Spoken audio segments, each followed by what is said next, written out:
When you keep doors open for your friends, remember that foes may enter through them as well. Instead of a New Year's 2006 celebration, close friends and relatives of the Harvey family had to arrange mass funerals. But even then, the horrors weren't over. Today, we'll discuss a terrifying series of crimes that occurred during New Year's week of 2006. Two separate families were deprived of life in their own homes in Virginia. These crimes were unlike anything the authorities in this area had encountered before. 8 people died. The perpetrators left behind a trail of complete devastation, robbery, brutal attacks, and merciless slaughter. The Harvey family was well known in Richmond. 39-year-old Catherine, known as Katie, grew up in King's Grant and was highly popular at her school. She even earned the title of prom queen. Katie was an artistic person who saw expressions of natural beauty in every detail. Taking a job as a waitress at a cafe, she didn't know she would meet her destiny there, a guy named Brian Harvey, whom she would eventually marry. Brian was raised on rock and roll, was always immersed in music, and dreamed of one day finding success as a performer and guitarist. Together with his friends, he formed a band called House of Freaks. His creative potential perfectly matched Katie's artistic nature. That's why feelings instantly sparked between them and blossomed into a passionate romance. By 1990, the couple had married and began their new life together. The newlyweds settled in a 2-story brick house in the scenic Woodland Heights neighborhood of Richmond.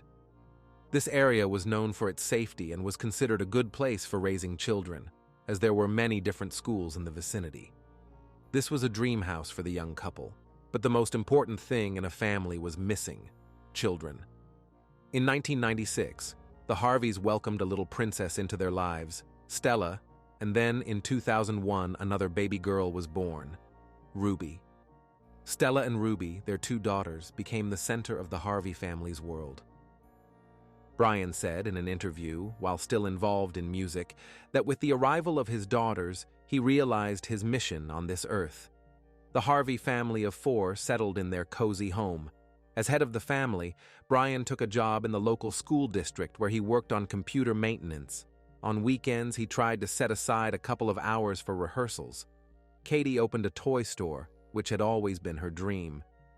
The young woman wanted to create a space where parents could come with their children and spend time having fun. It was a wonderful time. Stella was in elementary school. Ruby had just started attending kindergarten. They sought to spend all their free hours and minutes together. The Harveys were a very active and sociable family, maintaining an open-door policy in their home. Their front door was rarely locked, so neighbors and friends could freely enter whenever they wished. Their home was open to everyone they loved and cared about. If someone just wanted to chat or ask for advice, if they didn't want to eat dinner alone, everyone would go to the Harvey house. On January 1st, 2006, the Harveys planned to celebrate New Year's with friends, family, and a bowl of their famous chili. Johnny Hott, the second member of the House of Freaks band, along with his daughter, planned to arrive at their friend's house a bit early for the New Year's party to help with the celebration preparations.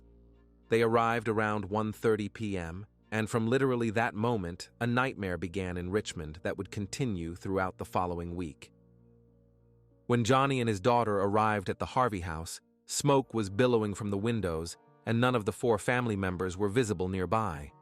The man grew worried that they might be trapped somewhere in the house and unable to escape, so he immediately called 911 emergency services, pleading for someone to come quickly. First responders arriving at the scene were able to contain the growing flames and headed straight to the house's basement, where the fire had presumably started. The firefighters expected to encounter one of the typical situations involving electrical shorts or fire safety violations that they dealt with daily, but instead stumbled upon the most horrific crime scene that likely none of them had ever witnessed before. 39-year-old Katie, 49-year-old Brian, 9-year-old Stella, and 4-year-old Ruby were all found in the burned basement, dead and bound with electrical cord and tape. Near their bodies lay 2 hammers and a knife, presumably used in the attack on the family. One of Katie's easels was overturned and soaked with wine, judging by the empty bottles scattered across the floor. Someone had taken the lives of all the Harvey family members, then attempted to burn down the house to eliminate evidence. Neighbors, emergency responders, rescue services, and friends stood in absolute shock before the house. How could this happen during the New Year's holiday, when everyone was enjoying magic, gifts, and pleasant company? How could this happen to the Harvey family, whom everyone in the area loved? Who could raise a hand against even Stella and Ruby? The brutality of the crime was so horrifying that firefighters and police officers, everyone who entered the house and saw the terrible scene, came out with wide eyes and pale faces. After what they saw, they needed several minutes to regain their composure. The complexity of the investigation lay in the complete absence of any signs of forced entry. Doors and windows in the house remained intact, with no signs of external intrusion anywhere. So either this was someone the family trusted and invited into the house, or someone took advantage of the well-known open-door policy among neighbors. Either possibility was equally frightening. The fire had already destroyed many potential clues, and the water used to extinguish the flames had washed away everything else that could have helped police solve this case. Detectives began their investigation with minimal evidence and information. They searched the house where water and fire hadn't caused damage, hoping to determine a potential motive or possibly discover additional leads. As a result, they found that several items were missing from the house, including the couple's wedding rings. Again, the question arose whether this was a robbery or if there was a personal motive. Police leaned toward the first version, but couldn't understand how an ordinary crime escalated into the slaughter of 4 people, including Stella and Ruby. Autopsies of all Harvey family members were performed the next day. Even the pathologist, who had seen much in his time, said he had never encountered anything like this in his career. All 4 were beaten, suffered multiple wounds, and finally had their throats cut with a knife. The cause of death for Brian and Katie was blunt force trauma to the head. Stella died from smoke inhalation, but her head also suffered from strikes. Ruby died from knife wounds to her back, which punctured one of her lungs. They weren't just sent to the other world. Someone wanted to deliberately cause pain to this family, so before their deaths, all 4 had to endure several horrific moments. The authorities began questioning neighbors, relatives, and friends of the deceased family. However, they all unanimously insisted that Brian and Katie had no and could not have had enemies or people who wished them death. Nothing unusual was happening in the house either. No one was shouting or arguing. No strange sounds came from the windows. Everything was as usual. There was even a witness who had seen Katie and 9-year-old Stella just hours before the fire. The Harveys' older daughter had stayed overnight at her friend's house the previous evening. On New Year's morning around 10:30, her friend's mother, Kirsten Perkinson, walked Stella home. Kirsten and Katie were friends, so the woman approached the door, knocked, and waited for one of the owners to come out onto the porch to hand over the girl in person. According to Kirsten, Katie seemed nervous and pale, as if something was wrong. During their brief conversation, the homeowner explained that she wasn't feeling well, then made a gesture with her hand as if putting a gun to her head and firing. At that moment, Kirsten interpreted this gesture as an indication of a severe headache, so she just sympathized and nodded. Stella jumped into the house and headed straight to the basement, where one of the rooms was located. Her friend ran after her, as she was used to the Harvey house's doors always being open. But Katie unexpectedly caught the girl by the hand and almost forcibly showed her out the door. The homeowner explained this by saying she wasn't feeling well and wanted to rest quietly and sleep for a while. Kirsten thought this was a bit strange and not at all like Katie, but the woman still had errands to run that morning. Plus, she was planning to appear at the Harveys' party later, so she smiled warmly, waved goodbye, and forgot about it all the next minute. Now, Kirsten was racking her brain, wondering if she had a chance to save the Harveys that day. whether Katie had given any signs that she might have missed. Based on Catherine's strange behavior described by Kirsten, authorities concluded that the perpetrator was already in the Harvey house by the time Stella returned from her sleepover. Given that the homeowners possibly knew their attacker, police first investigated those who were connected to the deceased in some way. The only person who fell under suspicion was Johnny Hott, who had reported the fire at the Harvey residence to emergency services. This man was very close to Brian. They had even worked together for some time. They were also both members and founders of the band House of Freaks. Each of them had their own vision of what they played. And very often, these views didn't align. At some point, the musicians burned out and their paths regarding music diverged completely. The detectives initially decided to familiarize themselves with the music played by House of Freaks to better understand who the deceased and the suspect were. The police listened to the recordings and became somewhat concerned. The music sounded very dark, and although these were compositions of a specific genre, the song lyrics evoked complex associations. It turned out that Johnny Hott had written most of the lyrics. Several of them talked about problems with wives, about jealousy, even about basements and all these things that somehow fit too conveniently into the crime, and so investigators decided to interrogate Johnny. However, the conversation with Brian Harvey's music partner and friend destroyed their entire solid theory of the crime. Johnny Hott had nothing to do with it. The detectives realized that in trying to find clues in musical compositions, they had dug too deep. They had to return to their list of potential suspects again, although there weren't really that many.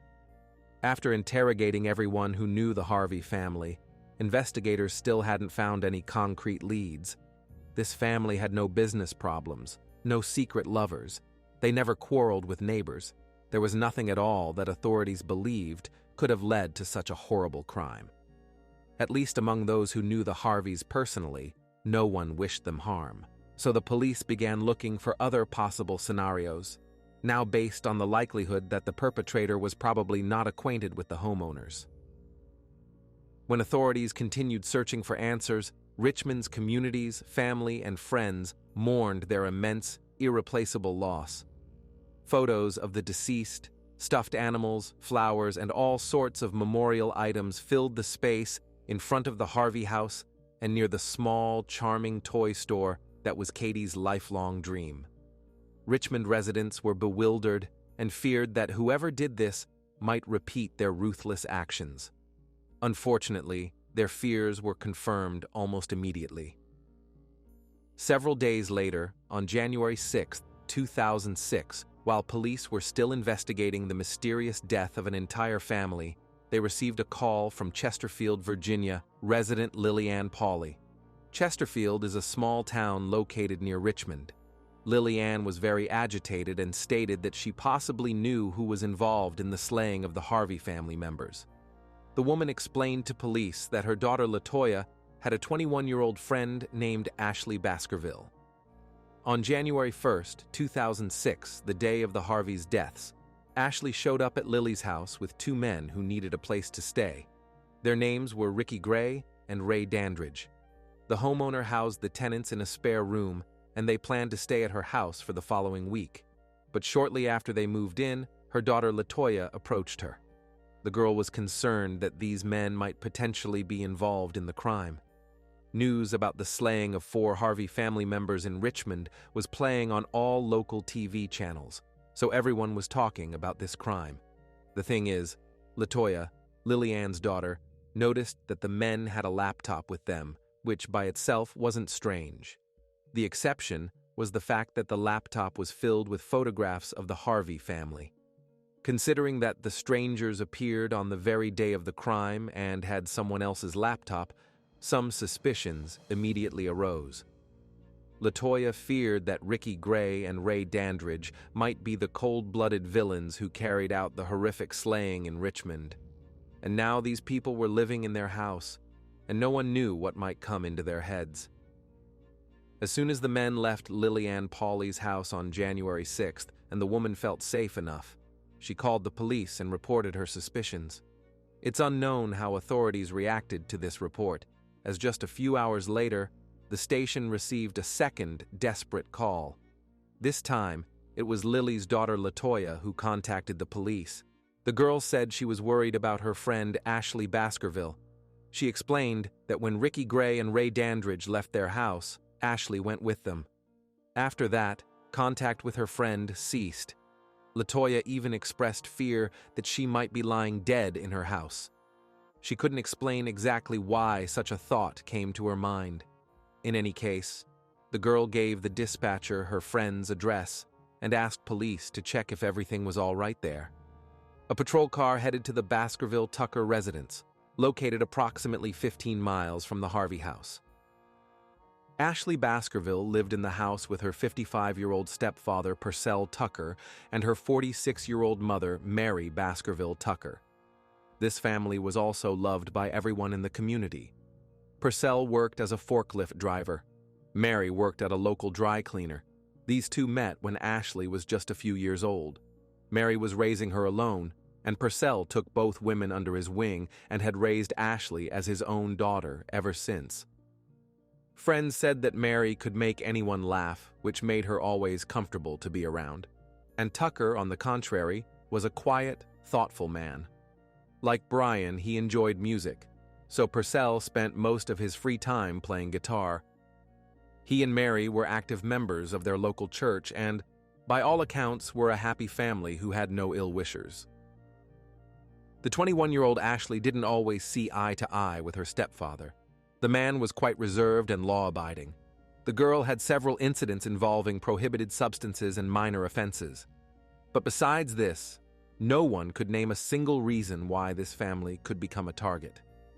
When authorities arrived at the Baskerville Tucker home, they expected it would turn out to be some misunderstanding. But instead, they encountered another bloody crime. All three family members, Purcell, Mary, and Ashley, were bound. All three had their throats cut. The head of the family was stabbed 5 times in the neck, and Mary twice. The faces of all three were wrapped in cellophane and bound with tape. Their house was completely ransacked. Many items were missing. Even Purcell's Chevrolet Blazer had disappeared from the driveway. But one thing particularly stood out, connecting these two crimes. Around Ashley Baskerville's neck hung a ring on a chain, and this ring matched the description of one of the Harvey wedding rings that had been taken from their bodies after death. The Harveys and Baskerville Tuckers didn't know each other. They lived in different cities and worked in completely unrelated fields. The two families were connected only by the nature of their fatal injuries and that wedding ring. The perpetrator or perpetrators could easily attack another family, so police needed to urgently resolve this matter. Detectives first went to Latoya. They wanted to find out why she was so certain that Ashley was at home and not alive. Officers sensed that the girl possessed much more information than she had shared over the phone. Latoya explained that her friend Ashley had recently met 2 men somewhere, Ricky Gray and Ray Dandridge. On New Year's Day, these 3 showed up at the house where Latoya lived with her mother and asked to rent a room for several days. Ashley convinced her friend that there wouldn't be any problems with them. They just needed a place to stay. On January 6th, Latoya, Ashley, and the 2 men were sitting in the room discussing how to get money. As it happened, the homeowner's daughter became an unwitting participant in the conspiracy, although initially she simply didn't take it seriously. Ashley complained that her stepfather Purcell, with his rules, wouldn't let her live peacefully and was very strict. The stepdaughter knew that the man had accumulated a decent sum of money and kept it somewhere in the house, so she suggested Ricky and Ray rob her stepfather. What followed was a discussion of the robbery plan. The perpetrators intended to stage a kidnapping, using Ashley as bait and demand ransom from her parents. Latoya listened to her friend and couldn't believe her ears. She was frightened that all 3 were seriously discussing how they would take the savings of Purcell, the man who had raised Ashley since childhood. Latoya stood up and left the room, unable to listen to this nonsense any longer. She didn't want to be part of a criminal scheme. The tenants, along with Ashley Baskerville, left after some time, and LaToya spent the next few hours sitting anxiously, waiting to see how it would all end. Unfortunately, after the crime was supposed to have taken place, everything went completely differently than expected. Ricky and Ray appeared without warning, returning to collect their belongings. Ashley wasn't with them. LaToya immediately had a very bad feeling. When the girl asked where her friend was, the men said that Ashley wanted too much money, so they had to say goodbye to her. Ricky and Ray didn't directly say they had taken the girl's life. According to them, they had simply gotten rid of her. As soon as the tenants vacated the room, LaToya frantically rushed to call the police station, begging them to check Ashley's home. Before that, she had told her mom that she saw a laptop with photos of the Harvey family in possession of the men who were renting a room in their house. At this point, based on witness testimonies and the Harvey wedding ring found around Ashley's neck, Chesterfield police knew who they needed to look for to solve both cases at once. Detectives asked LaToya to call Ray because at that moment, this girl was the only connection to the potential criminals. The men told her nothing new, only repeating that they had said goodbye to Ashley and wouldn't have to worry about her anymore. The police already knew this. During the conversation, Ray made hints that were only known to the police and perpetrators, so detectives felt quite confident knowing they now had real suspects. The phone conversation between LaToya and Ray helped investigators track the two men to Philadelphia. In an attempt to determine their location more specifically, authorities published photos of both suspects in the media. They needed to act quickly so the criminals wouldn't have time to commit any more atrocities. In trying to track down the suspects, detectives encountered yet another crime by Ricky Gray and Ray Dandridge. An elderly man named Roy Mason contacted the police. He reported that several days ago, on January 3rd, these two men who were being talked about in the news had broken into his home, accompanied by a young woman. Matching Ashley Baskerville's description, the men had deceptively entered his home. While they threatened him and his wife, the girl searched the rooms and took money, electronics, and anything of material value. Roy was very upset because his wife was disabled and needed his constant help and attention. The elderly man began begging them to spare his life, so someone would be there to care for his spouse. It seems Gray and Dandridge took note of this plea and left without causing the pensioners any further harm. Ricky, Ray, and Ashley were under the influence of alcohol. Roy Mason and his wife were very lucky that the criminals limited themselves to cash and valuables, while sparing the lives of their robbery victims. Authorities were horrified about what else these two might be involved in, having essentially committed 3 crimes in a week. Thanks to the Chevrolet stolen from Purcell Tucker, police were able to quickly establish a more precise location of these people. The vehicle was spotted parked near a house in Philadelphia, and this house belonged to Ray's father. On January 7, 2006, a SWAT team surrounded Ray's father's house. Dandridge himself was intercepted while trying to escape through the back door. The man surrendered without resistance, but Ricky Gray wasn't planning to do the same. Operatives had to search the entire house before they found him hiding behind a water heater in the basement. The criminal had armed himself with a drill and planned to use it as a weapon. According to authorities, Gray had a completely crazed expression, as if he would prefer to die rather than surrender to police. However, after a brief scuffle, police managed to detain him and both men were taken into custody. Within an hour of their arrest, Ray Dandridge confessed to the slaying of the Baskerville Tucker family, and it took neither time nor effort. The man said he participated in the attack, but Ricky was the mastermind behind it all, and he just followed orders. Both men were charged with taking the lives of Purcell Tucker, Mary, and Ashley Baskerville, but detectives wanted to achieve more. They needed to obtain a confession about the attack and slaying of the Harvey family, since police had no physical evidence confirming these men's involvement in the Richmond crime. Eventually, Ray Dandridge testified and reported that the Harvey family was also their doing. During this time, Ricky Gray, after speaking with a detective, sat in his cell writing a 3-page letter confessing to all his crimes. These confessions revealed what a wild, abnormal life these people had lived. They showed absolutely no remorse for their actions.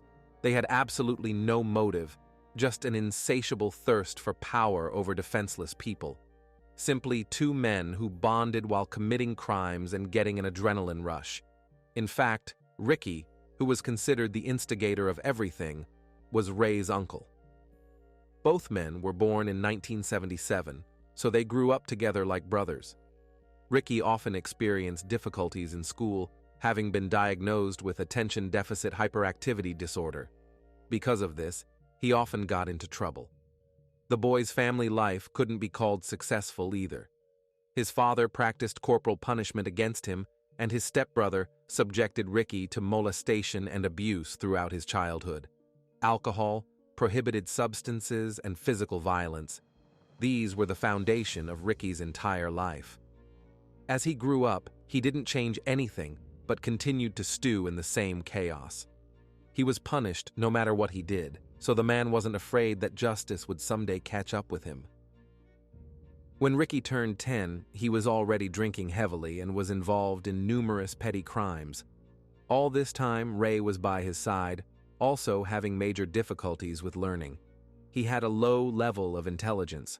The young man was incapable of social adaptation and had no one who could support him.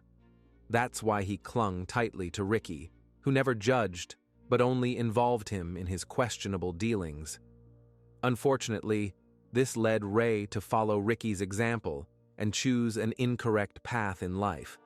The teenagers became inseparable and committed various minor crimes together. In 1995, when they were both 18, they were sentenced to 10 years imprisonment for a series of robberies in Northern Virginia. After their prison terms, during which they were separated, they were drawn back to each other as if by a magnet. And their crimes continued. Ricky and Ray were released from prison just months before the mass crimes in Richmond and Chesterfield. They hadn't even had time to adjust to life in normal society.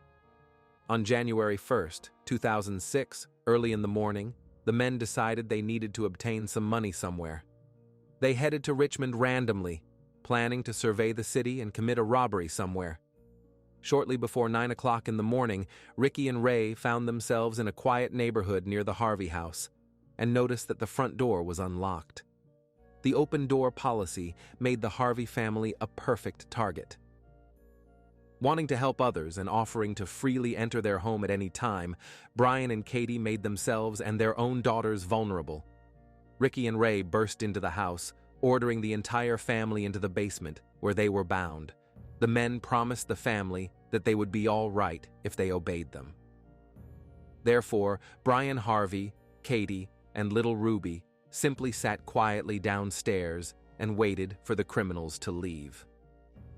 Ricky watched over the family in the basement while Ray searched the entire house for valuables. The perpetrators had been in the house for a couple of hours when around 10:30, Kirsten Perkinson knocked on the door, announcing she was bringing 9-year-old Stella home after a sleepover. From this moment, absolute chaos began. The criminals demanded Katie go upstairs to get her daughter. The woman was warned that if she attempted to call for help, all her loved ones would die. Katie went up from the basement, trying to maintain a normal expression to avoid revealing her distress and endangering her husband and little Ruby. The entire time Katie was upstairs talking with Kirsten, a knife was pointed at her back. In fact, Mrs. Harvey saved the life of Kirsten's little daughter when she habitually tried to follow Stella to the basement. This situation drove Ricky to the extreme, apparently due to fear of being discovered. His eyes filled with blood and he snapped, beginning to inflict knife wounds on all family members.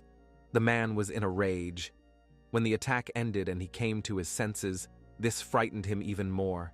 He couldn't believe what he had done. Stella and Ruby were alive, but Ricky, unable to control his emotions, again rushed to deliver more strikes. When all members of the Harvey family were dead, the men, attempting to destroy the crime scene, set Katie's easel on fire and broke wine bottles in the basement to make the flames spread faster. When they dashed out of the house, No one noticed them. Ashley Baskerville was sitting at that time in a car parked nearby, waiting for Ricky and Ray's return. The girl knew the purpose for which her companions had entered the house, but showed no sympathy whatsoever. So by January 8th, police were able to confirm that Ashley was not only a victim of the series of attacks but was herself involved in them. The police already had confessions from both perpetrators who took the lives of 2 entire families. Now, investigators wondered whether these were the only serious crimes in Gray and Dendridge's lives, and the officers' suspicions were soon confirmed. It turned out that Ricky had managed to get married after his release from prison. About a month before New Year's, Ricky Gray inflicted such severe beatings on his wife Treva that she died. Her body was discovered in a shallow grave in the suburbs of Pittsburgh. Because the woman had, to put it mildly, a poor reputation, police were reluctant to investigate her death, attributing it to a commonplace overdose. No one even suspected her husband, except for the deceased's parents, who knew about the constant quarrels between the spouses. Ultimately, the case of Treva Gray's death was only reopened after Ricky's confession in 2006. Ricky had met his wife through correspondence while he was incarcerated. After his release, he settled in Treva's family home. Her parents, aware of their son-in-law's criminal past, worried about their daughter's safety. However, the woman was determined to continue her relationship with Ricky, believing that prison had changed him. How wrong she was. The correctional facility had only temporarily restrained Gray's aggression, which erupted with full force once he was free. Ricky got a job and tried to integrate into law-abiding society, but he wasn't very successful at it. Finally, on October 26, 2005, his nephew Ray Dendridge was released from prison and also moved into Treva's house. Whenever these two got together, nothing good ever came of it. Only after 6 months of married life did Treva begin to realize that Ricky wasn't who he claimed to be. She came to her parents upset and said she had indeed made a mistake about this person and wanted to dissolve the marriage. A few days later, she disappeared. Since no investigation into Treva's death was conducted, the grief-stricken parents expelled both men from the house. The former husband and his nephew dispersed to their relatives' homes, and in December, they met again in Virginia and continued their series of crimes. Later, Dendridge revealed that he held Treva, while Gray beat her with a metal pipe. Ricky Gray confessed that on December 31, 2005, he and Ray assaulted 26-year-old Ryan Carey's vehicle in Warlington. This attack nearly ended in a fatal outcome. The man sustained multiple stab wounds to the chest right in front of his parents' house and spent 2 weeks in a coma. Afterward, he permanently lost the ability to use his right arm. The attackers merely wanted to obtain his wallet and keys. The investigation led nowhere. This case also broke its deadlock only after Ricky Gray's confession.